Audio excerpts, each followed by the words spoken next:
It's time for Getting Down to Business with Mark Mondo. This new show discusses trends, technology, and tactics to help the listener learn more about improving sales, saving money, and fulfilling a personal mission through entrepreneurship. Today we have a guest once again from across the pond, Vivek Gargav of Caldera Associates. We will talk about the mechanics and philosophy of email marketing for beginners. Come and join us. Welcome to Getting Down to Business with Mark Mondo on WVLP 103.1 FM. I'm your host, Mark Mondo. We're on the air in Valparaiso, Indiana, and you can listen to us streaming on the website at wvlp.org or use the TuneIn app on your mobile device and look for WVLP. 103.1 FM WVLP is a local nonprofit radio station based in Valparaiso, Indiana.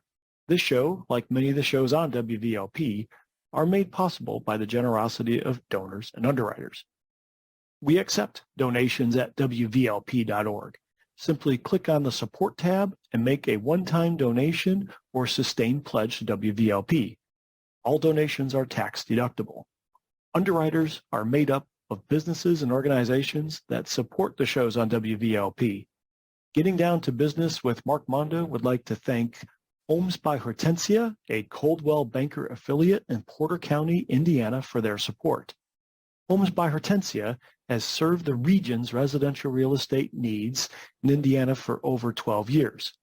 Contact Hortensia Moreno or Tiffany Zarayo at 219-249-5118 or visit homesbyhortensia.com. Homes by Hortensia, habla español. Welcome to the show. In case you're a new listener, here is my backstory, and I'm sticking to it. I've been a consultant for small businesses for the last 25 years, helping small businesses implement customer relationship management software, aka a CRM system, where I learn their business processes and customize the software to help them gain an advantage in sales, marketing, or customer service. But there is more to becoming a success in business than just having a good CRM system.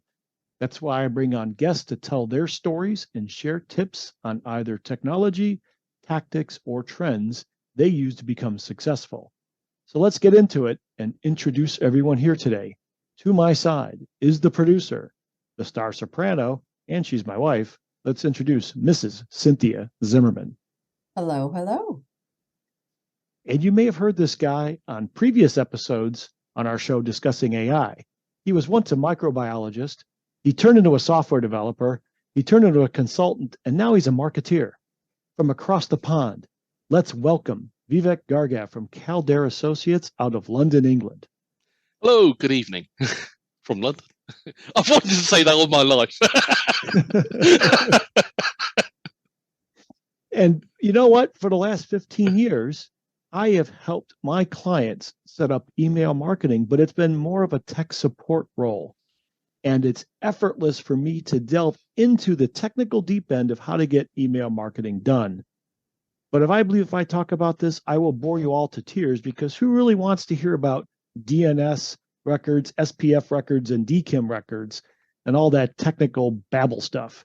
So what I did is I recruited Cynthia, Vivek, and ChatGPT to help me to discuss email marketing to those who are new to it. So let's get into it. So Vivek and I are going to talk about introducing the concept of email marketing. Why is this essential for your business or individuals? And so I'll start off with this, then Vivek's going to talk about this versus social media, because I know social media is more trendy and Facebook's got all the money in the world. But emails marketing is essential for businesses and individuals, because at least in the B2B world, people still have email addresses and you can still deliver a personal message. But even though social media is awesome, talk about that in contrast versus email. Yeah, I mean, I think the drive for everyone's been towards inbound marketing, because it is a lot cheaper.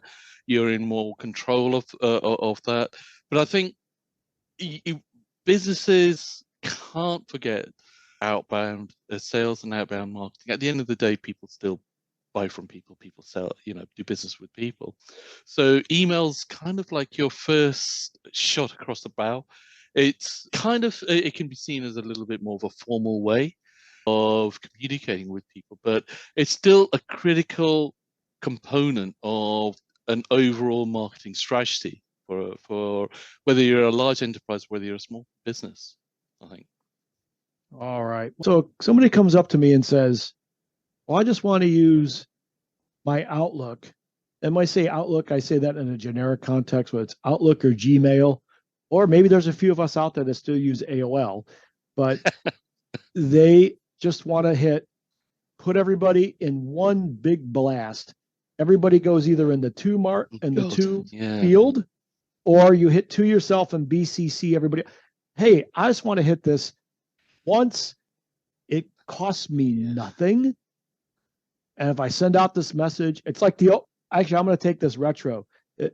Before I started getting email marketing, when I started the business, broadcast fax was all the rage.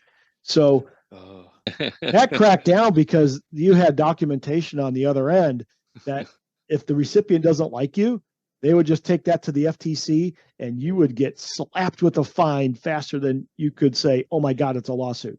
So that shut down really quick. Let's talk about how email shouldn't be used in the way I just described it. So I want Vivek to kind of talk about a couple of bullet points. We have to go too deep, but a couple of bullet points of why I shouldn't do that. Well, I mean, we're old enough to remember the 90s. I mean, it was the Wild West when it came to email marketing back then. And I mean, snail mail, traditional through your letterbox marketing was still a big thing, junk mail. So email kind of followed on from that. And that's what people did. You know, they would have their email client and they would do a mail merge. They could do it through Excel or through databases or whatever. Problem is, people eventually started getting really fed up of all the junk mail that was coming into through the letterbox or in their inboxes. There was no escape.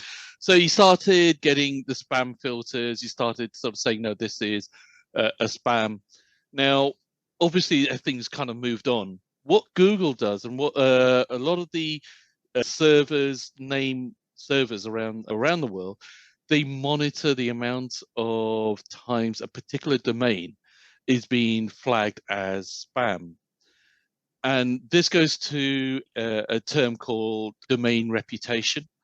Now, if Google or any of these servers decide that your reputation has plummeted so bad that you are seen as a sender of spam, you're going to be actively blocked by antivirus software, basic spam filters, Gmail, Yahoo, the works. Your email's not going to get through. Reversing that, there's an industry surrounding that. That's how expensive it is and time consuming. You have consultants, reputational consultants that reverse that. And it's not a pleasant journey to find yourself on. Luckily, I've never had that. Clients of mine have, and it's not pleasant. If you try this just out of hubris, and even though they're your clients and your prospect, and the recipients know who you and love you, it doesn't matter in the minds of the ISP.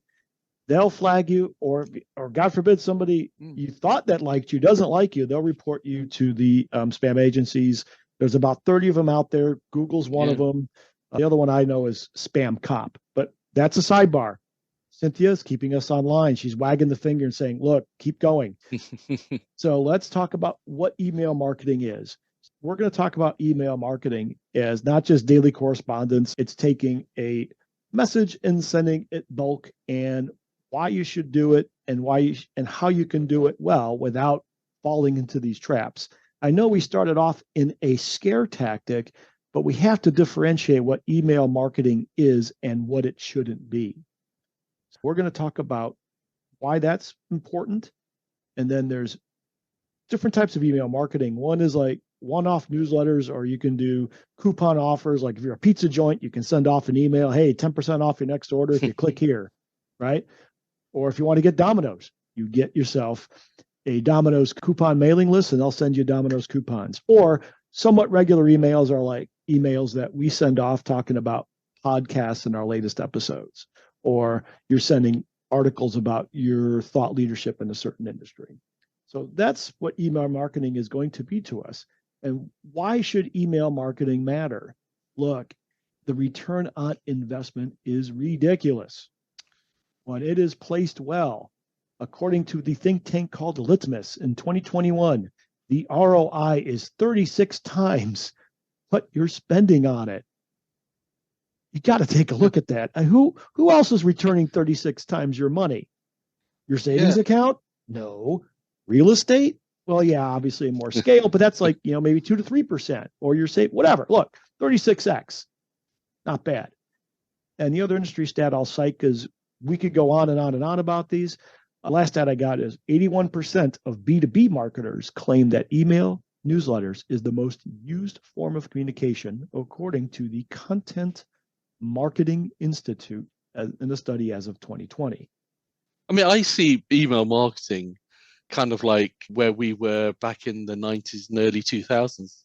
It's the traditional mail that comes marketing, mail that comes, snail mail that comes into your letterbox. That's where email is now, I think. Right. So now we've established return on investment. We need Cynthia to keep us on the level here. So Cynthia, when she's not the producer here, she works at a local nonprofit. And what they need to do is they need to raise money. And they use a system called Keep, otherwise known as, what was the original name of Keep? Infusionsoft. And I totally forgot that until just now. So thank you for keeping me on the level. Mm-hmm. So they, at their nonprofit, they're using a product called Keep, and there's dozens of products out there. So we're going to stay as product agnostic as possible. And Cynthia's going to go over a few points on when you make an effective email, follow these better practices. One thing I'll bring out about you mentioning just not sending out throwing out the broad net, so to speak, in the ocean with your Outlook, is that you have to take in consideration even your current customers or your current people that you communicate with have their own firewall systems with their own email servers. And even if you're sending something and they know they're expecting it, it could still go into their spam folder because of how you put certain words in the subject line, or you're sending it to too many people through your Outlook. So it's never good to use Outlook for mass communication or even for 20 people. Keep that to 1-to-1 or 2 to 3 people. But if you're trying to increase your email marketing, then you need to look into systems like Keep/Infusionsoft, MailChimp, Constant Contact. And the reason that we use that for our e-communications is because they are set up to help keep our domain safe from being flagged as a spammer or to automatically go into junk mail. They keep us on the level when it comes to making sure all of our email addresses are correct. What are we doing with those people that have opted out from receiving communications, bounced emails? They're helping me to make sure our database of email addresses are accurate and efficient in getting out our communications. We use it to not only inform people about fundraising opportunities, it's our way we share people the good news through our newsletters of what we're doing in the community, successful fundraisers, successful volunteer opportunities, because we have a lot of people who love to volunteer. And in addition to just keeping them up to date to how their donations are working in the community. So for us to be able to do that, we have to be very vigilant about what's the content, how we write things in the email, the body of the email, and how we use the subject line, and just making sure that our email addresses are clean. And our service, in our case, Keep, will let us know when something comes up and will give us suggestions of how to improve it. It's gotten very savvy out there with email marketing, so you have to be very savvy in how you set up your system and making sure that you can keep yourself off of that bad list. So right. That you get flagged, because you do not want to, like Vivek said, you do not want to get flagged as a bad domain, because it's very expensive and very time consuming to get you off that list. Yeah, so let's break that down, and I'll very briefly, there's about 3 to 4 components on that, actually 5 components. So in email, a subject line is key. Yes, you can spend an inordinate amount of time, but I'll add my tip, and then Cynthia, you got tips on your side because you do it from the nonprofit angle. I just make sure I don't have screaming everything in capital letters. You can't use the word free. You probably can't use the word mortgage or medicine or drugs in your subject line. Even if you're a distributor of medicine or medication and you're doing it on the legit, it's really hard to use those kind of words inside a subject line. So I kind of know it's bad, but I like keeping it succinct and to the point. Mhm. Yeah. You have to keep it interesting. It's basically, they look for generic terms. We, for a while, for our newsletters, would say something like, don't miss out on our latest information, things that we thought were very innocent. And so we have to get much more tailored in our subject lines. I think another important thing is a lot of emails started getting quite elaborate with images, very heavy on that. Before the days of giga broadband, it used to be a real pain, especially if you're on your mobile. You're reading an email, and 3/4 of that data is some ridiculous image of, you know, It might not be looking. ridiculous. It looks good for the graphic designer, Right. but not to us, to the recipient. So, Yeah. pro tip.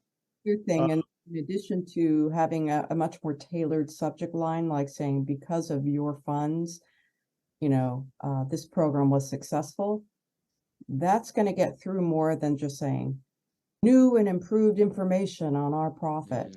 That's not going to go through as well. Also, the body is that you have to it's the quantity of images and links, that embedded links that you have in the body of your email, that also will cause a red flag. So you have to use everything sparingly. And it's the people in my marketing team are constantly researching what are the latest red flags so that they don't use those in the messaging and the images. And it's a constant vigilance that you need to do. I know it makes it sound like it's really, really hard, but there are tools to help you out there, and like AI, but there's also just platforms that you can go to that will say, this is what they're flagging lately, or here's a good tip on how to write for this subject matter in an email, and also how to set up your emails so that they're mobile friendly, because you have to have both. You have to have your emails that can be read off of a computer, but also be able to be brought up on someone's mobile, as more and more people are using iPads and mobiles to communicate.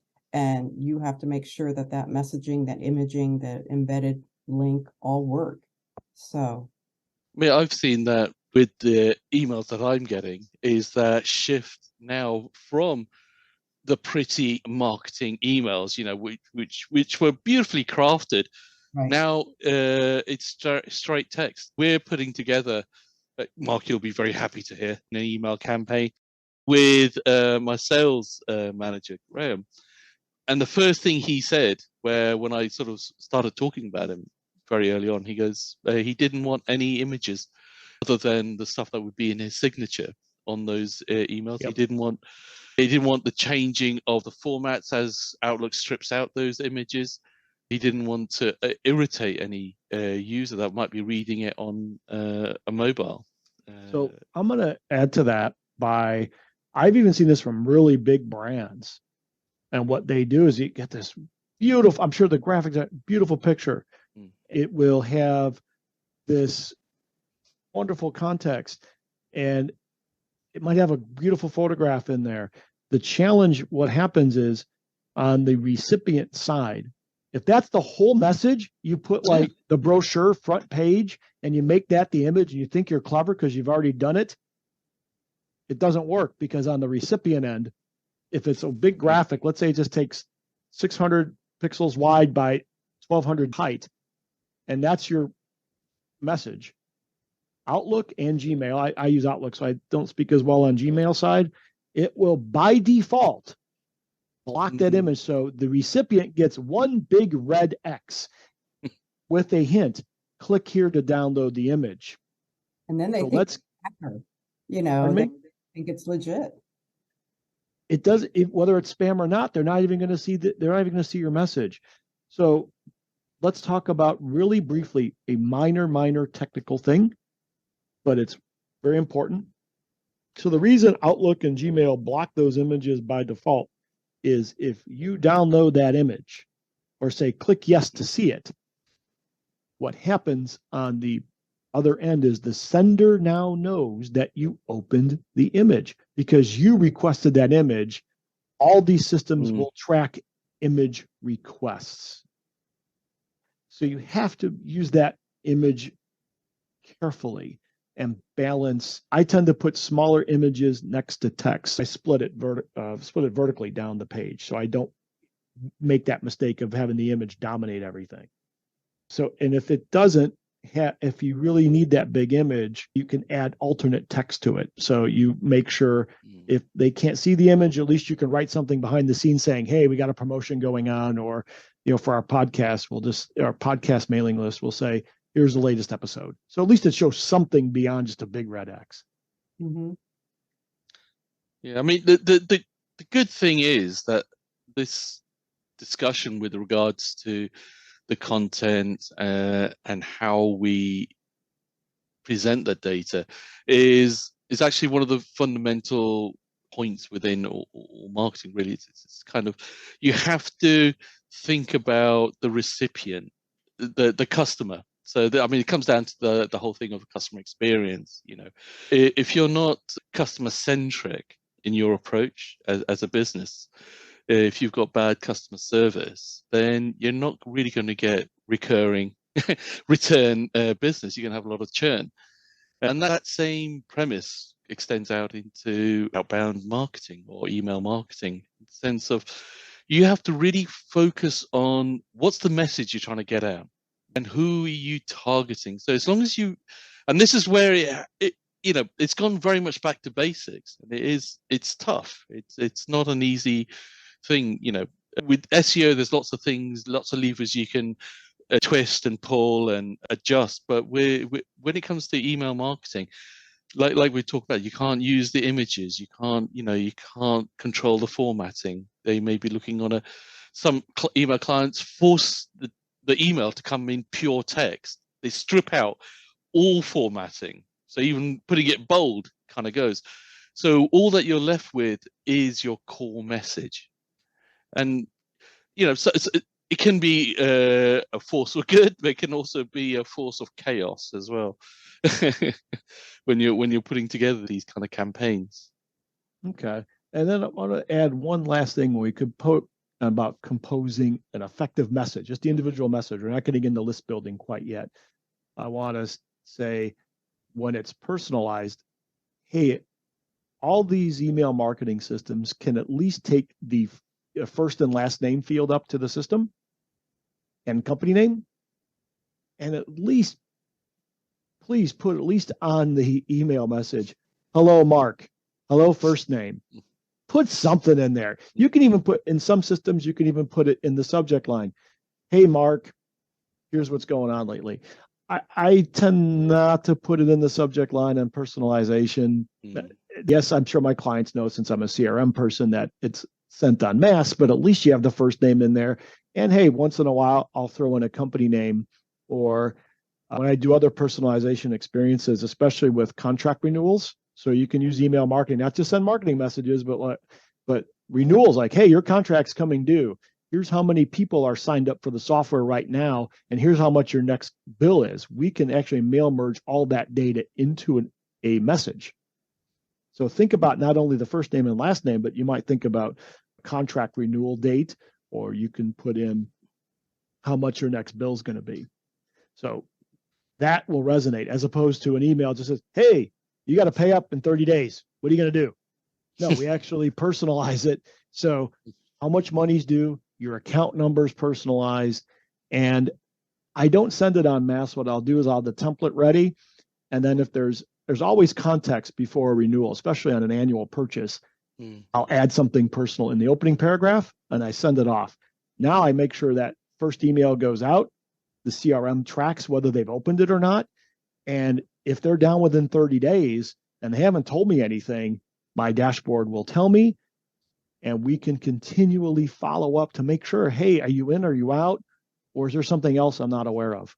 So that Yes, it's a very selfish way of bragging how I use email marketing, but this is talking about personalized experience and client retention. And Well, we use that as well. We have the one nice thing about a lot of these e-communication platforms is that do provide you with those statistics. How many people opened it? How many people actually went on the link inside the email?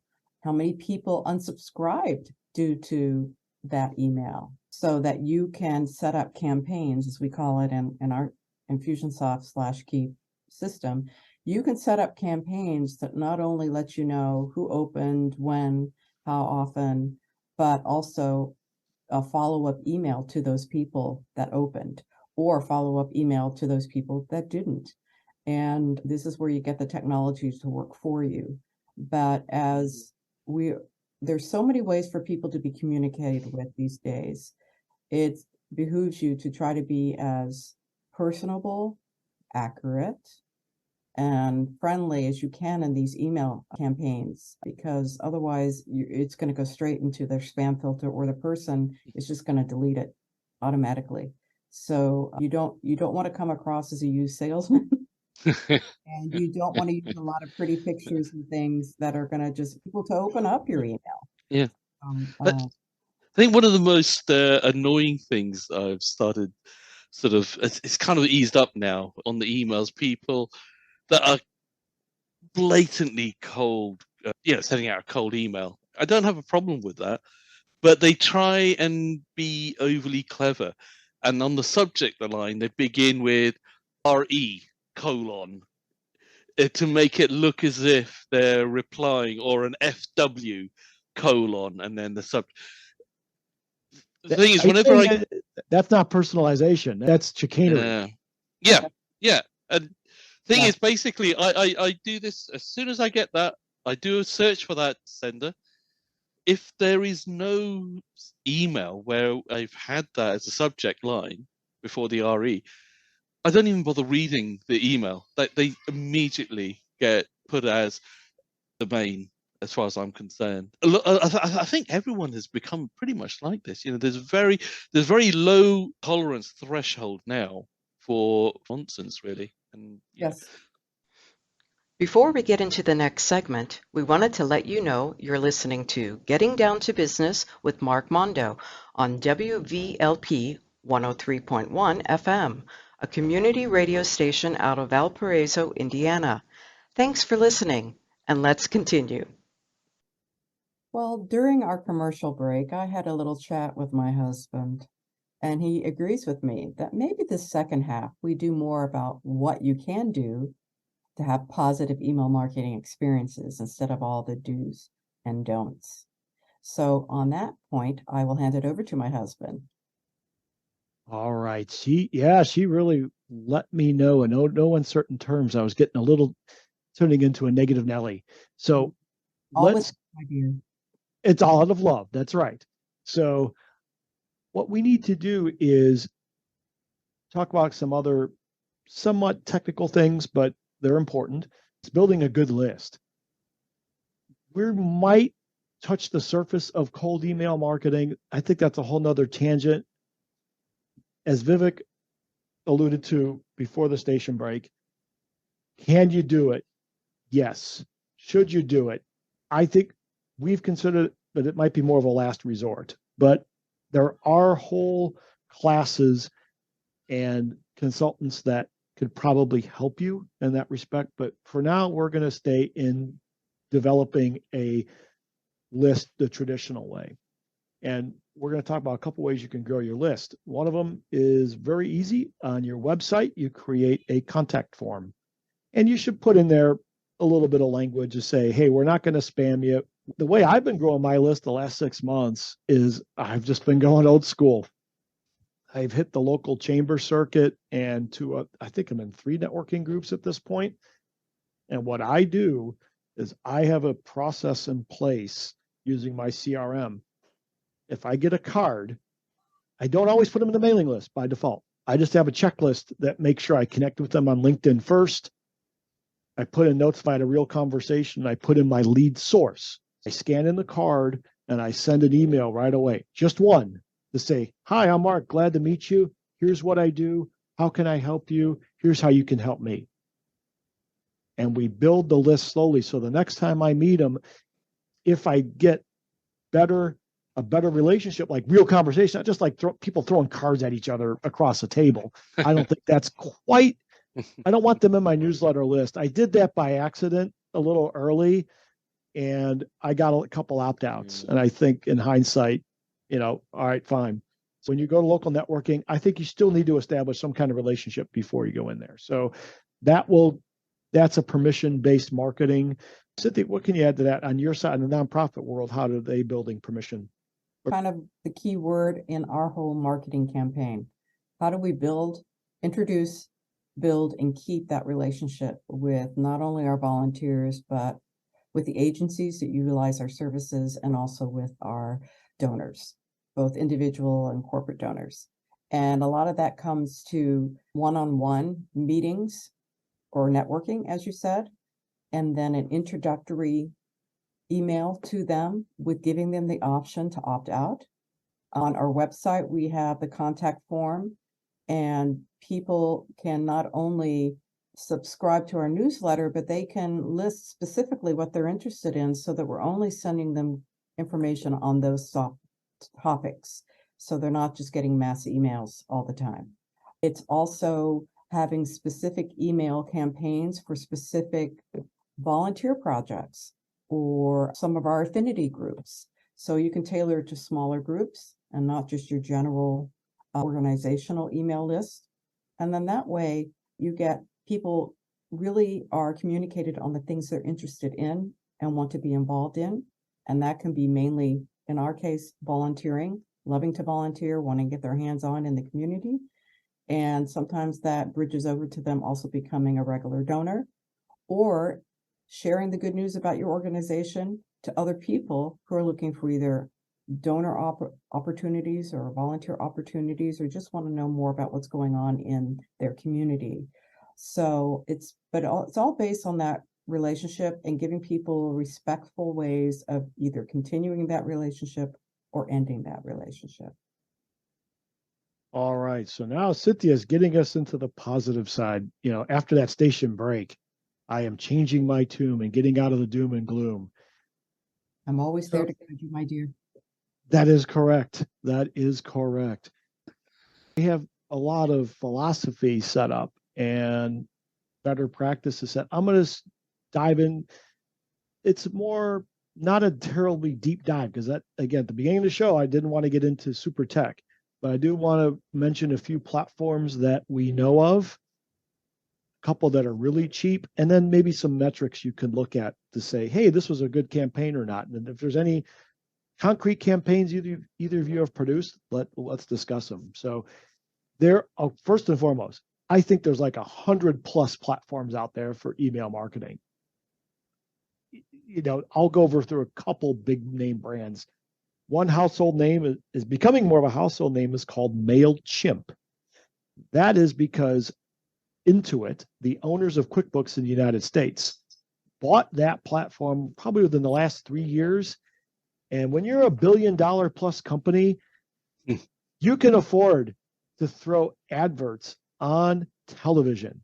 I think it's even during I'll call it a regular TV show like American football or a sports event. And I'm starting to see MailChimp commercials. That's crazy. MailChimp is out there. We're a partner of Constant Contact. They were really innovative probably at the beginning in the late 90s. They were one of the beginning. We are partners with them. They developed a really nice, easy to use interface and a lot of integrations. Most CRM systems will have something. It's not going to be full on as robust as a MailChimp or Constant, but it will help you facilitate mass emails to targeted audiences because the CRM can take data like your category is a customer. And if they're in a certain state or a province or a county, and you have permission to talk to them about a certain topic, the CRM can take that data quite easily and then punch it into a mass email campaign. And those products may have some simple metrics as well. So again, check your CRM provider, ask if they got something so you don't have to take that data and take it from system one and re-import it into system two. One other product I'll mention quickly, it's been in one of our previous shows. We actually threw it up in our UK office for a bit. It's called MailJet, like as an airplane, or as they say in the UK, aeroplane. And you can use that and it will send 200 messages per day for free. There are plenty of platforms out there. That is not the objection to getting things done. Pricing is cheap. You can start, like I said, MailJet starts for free. You can get stuff starting at like $10 a month. So in our UK audiences, probably £10 maybe, and you can get something started. Some other metrics I'll talk about are tracking. So if you get a campaign going out there and you get, let's say, over 20-25% open rate, that's not bad. Even though we talked about the doom and gloom of all the images blocking everything, if you're getting 25% open rate, that's good. Click rates, there's a few people out there with a few different answers. If I'm getting over 2%, I'd consider myself pretty lucky and pretty happy. Mm-hmm. So yeah, lots of platforms out there, and shoot for those kind of metrics. So I know we've gone a little bit in the don'ts side of do's and don'ts of email marketing, but I need Cynthia to keep us on the positive on what's a better practice when it comes to timing, frequency, and relevance. I think we've talked a little bit about avoiding spam, but let's start getting into frequency and relevance. Well, one thing about that you can do that's helpful is to have an actual separate calendar of all your marketing outreach, whether it be newsletters or your emails, and to really make sure that you schedule them monthly on top of each other and that your clients aren't receiving multiple messaging from you per week. You'll get a lot less opting out or unsubscribe requests when you are much more selective of how often you communicate with those people, so that they just don't feel like you're sending out a mass email every week. So we've done that at my organization. We've learned a lot of do's and a lot of don'ts, and we find it most impactful to communicate with the whole organization because we have different departments that need to communicate to different audiences. And so we have a marketing calendar that's specific to just that, so that we're not overlapping communications, and we get much better responses from our constituents for doing that. So that's a good thing. And also just, again, having someone who researches regularly on spamming practices and making sure you're not using keywords or images, too many images in the body of your email, and really being more savvy about what you put in your subject lines. I think one of the important points that you made just before as well is that, and it's the same right across the entire marketing board, you have to constantly change and evolve to the market, and you have to do what the marketers talk about is A/B testing. So what might be a really bad campaign today may actually work tomorrow. And this is why TikTok is such a difficult platform for marketeers to work on, because it's really hard to predict what these kids are going to be into, and it can change on a day-to-day basis. I mean, I've been following it for a little while now, but the TikTok, that is. But I think the core message is you have to be willing to change and adapt, and you have to be able to do that on a penny. And this is where the A/B testing comes in. And I think you were alluding to that as well, Cynthia, of just trial and error. You have a campaign. Let's say you've got 100 people you're going to send out that email to. 50% get one type of wording, 50 get a different type of wording. Try send them out, see what comes back. For the next 100, switch them around. Send that out. Even if you have friends or family that you like to use as your test audience. We do that amongst the staff. We'll send out testing marketing campaigns to make sure that, first of all, it's comes across, they can open everything. that it doesn't No go, broken links. that everything that we want to work or any kind of response group on that communication actually works both on mobile devices and your computer before we send it out to our actual audience. Yeah. Well, now that one other thing I want to touch briefly, I might have touched it a little bit before the break or somewhere. I'll address it quickly, and I apologize if it's too much of a repeat. Buying lists. We've considered it, but we approach it very carefully. If you're going to do that, if you're using a Constant Contact or MailChimp or whatever, I would test that on a super small space, like 25, 50 at a time, and just see what messaging works. If you send one bat, you want to, in your dreams, you think you have the best email in the world, and you send that out to 1,000 people that are cold, and you get a 900 opt-outs. You never know. So we're a little. We have considered it in the UK market a buying list. We're trying a different tactic now, but I would say if you don't have to buy the list, let's not. So with that said, go ahead. Not had good experiences buying lists, and we haven't. That's not really our practice. But we were doing a large traditional mail campaign, not using our email marketing. We were given 2 lists to use and hope to help us. And it was a waste of time. We got so many return pieces of mail, and you just don't know how old those lists are. You don't know who's putting them together. You don't know. I just think it leaves a bad taste in the mouth of the receiver. So We've had mixed results.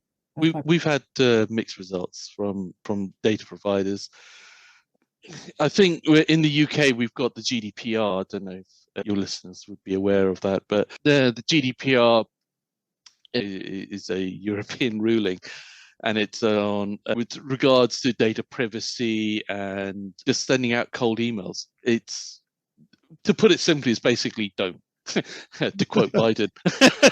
If you're thinking about if you're thinking of sending out a cold email to Fred blogs, just don't, because it can get really, really expensive for you as the organization, not only from a domain reputation perspective, but the data commissars will come down on you like a ton of bricks.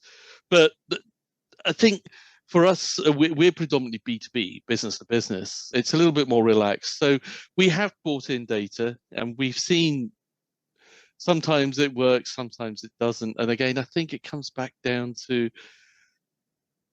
where you're getting the data. And it's really, again, that's really difficult. We've purchased data from providers that have traditionally given us really good data. Now they're sending us bad.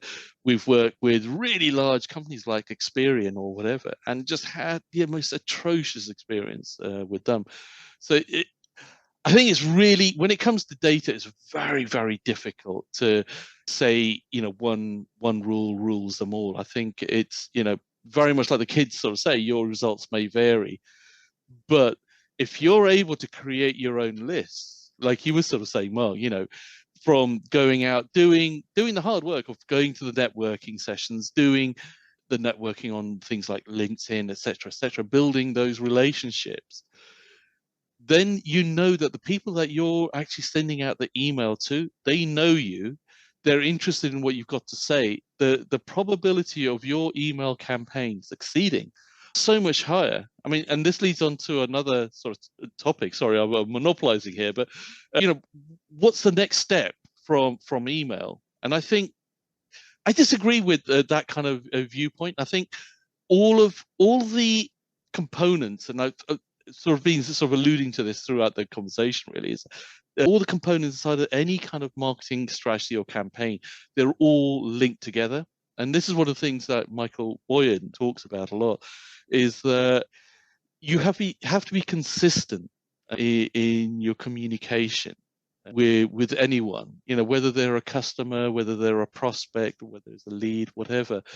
So it's linking up your sales and your marketing and your customer service, whether you're a single person or whether you're spread across teams.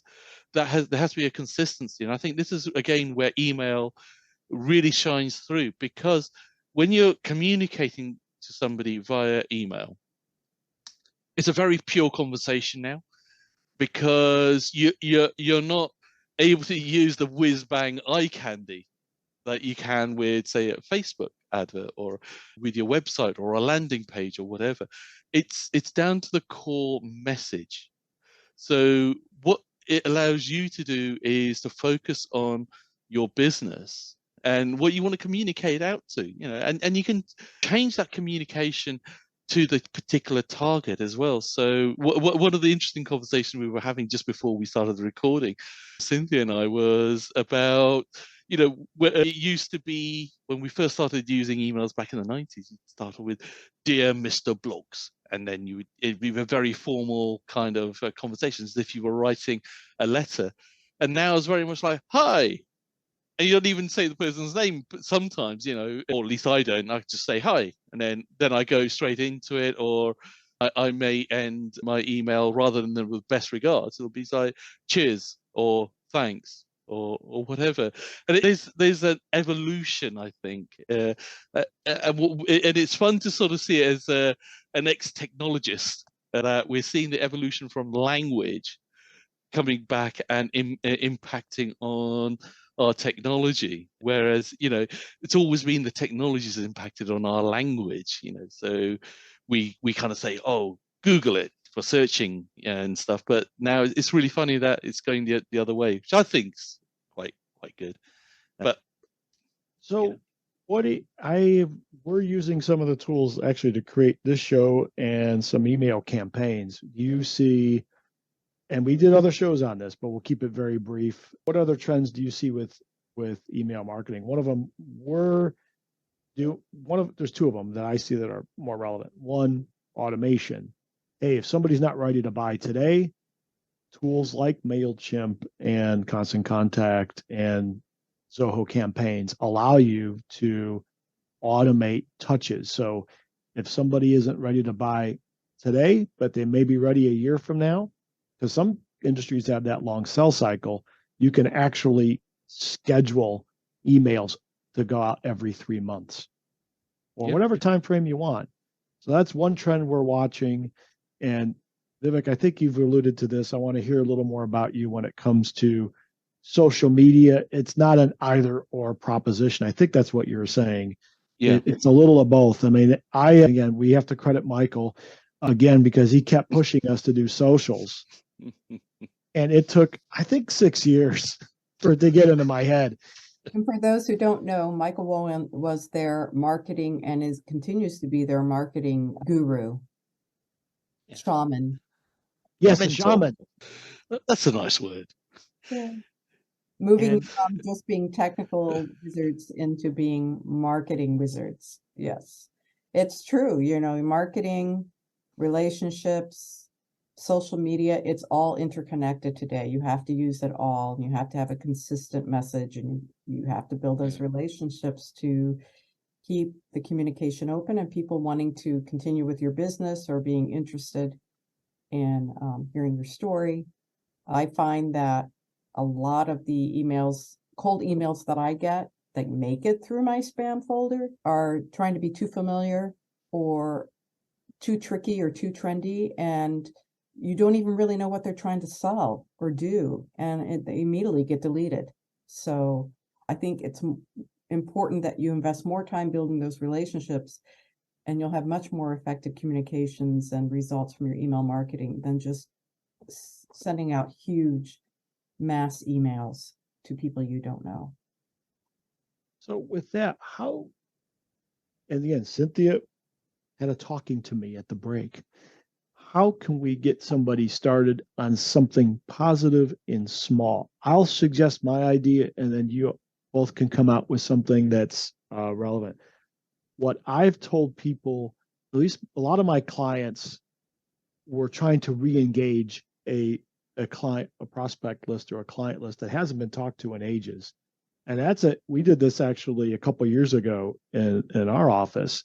So what I did is I wound up making very small campaigns, 50 people at a time.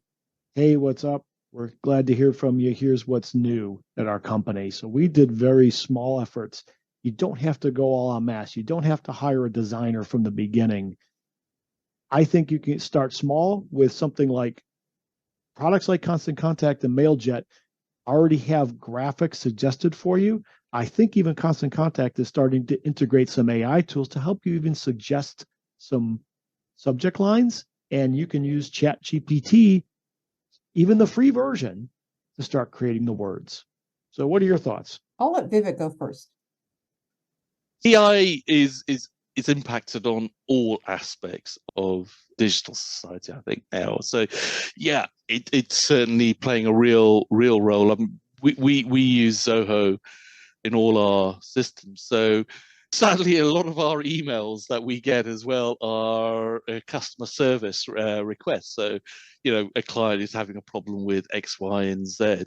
So quite an interesting use of AI that's built into our customer service module is it actually works out the sentiments of the email. Is this user sounding really angry? Are they getting really impatient with this particular problem? And then it'll bump up the priority for that particular user. So it's something that you were talking about, Mark, is the increasing amount of automation that's involved with all the various channels. So, I remember when I was getting into the whole marketing bag, I used to laugh at crazy words like omni-channel. What does that even mean? But the thing is, it's starting to make sense to me because as a business, you have absolutely no idea where a prospect or a customer is going to be trying to get hold of you. And they're going to try and get hold of you in a channel that's most convenient to them. And I think that's a big change we've seen right across the board. And the technology, I think, has had an impact on that. I think mobiles as well is a big driver in this, in that if it's more convenient for them to reach out to you via Twitter or X, or send a message to you via LinkedIn, or they'll just ping out a quick email. You need to be able to respond to them by their favorite channel. So we have even had a client send an email request for support, but asked us to send or contact them back via their mobile. Now, that's a fairly common kind of thing. But it sounds ludicrous, but it's a totally sensible thing. Imagine if you got your Windows machine, which kind of happened to me the other day, and it's bust. You need a technician to fix it. There's no point in phoning you on your VoIP because it's not working because your machine's dead. So, so I think with things like email and the social channels, automation and ensuring that you as an organization are monitoring all of these. And I think that's fundamentally what omni-channel communications really comes down to, is that you can't just say one thing. If you're doing one thing great, that's it. You can ignore everything else. Unfortunately, you have to keep all those plates spinning. All right. So for other resources of learning, there are plenty of them out there. I'm just going to cite two. You could go to actually three places. Go to mondocrm.com. You can do a search for marketing. You can also go to Caldere's website, which is caldere.com, CALDERE.com. Vivek has posted a lot of articles on marketing and social media and all its impact. Another great resource is a company called HubSpot, and they write tons of articles. And they'll even write articles not necessarily endorsing the competition, but they stay fairly product agnostic on what's out there and what the trends are. So there's definitely plenty of resources out there.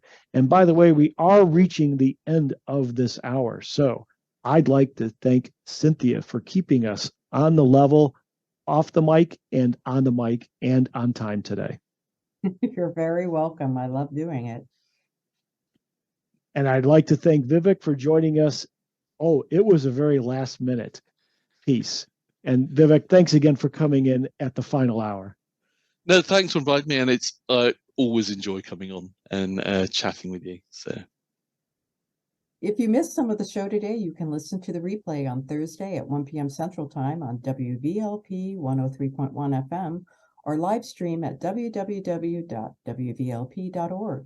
And we store the past shows on Mark's website at www.mondocrm.com/podcast, or you can listen to the podcast on your favorite app at any time. We're listed in Apple Podcasts, Google Podcasts, Spotify, TuneIn, iHeartRadio, Amazon Music, and Podbean. Just search for Mark Mondo and the show will come up, and you can subscribe to the show for the latest updates.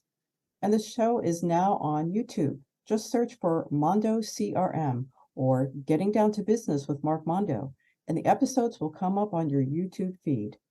Thank you very much for spending time with us today, and we look forward to joining us again next week.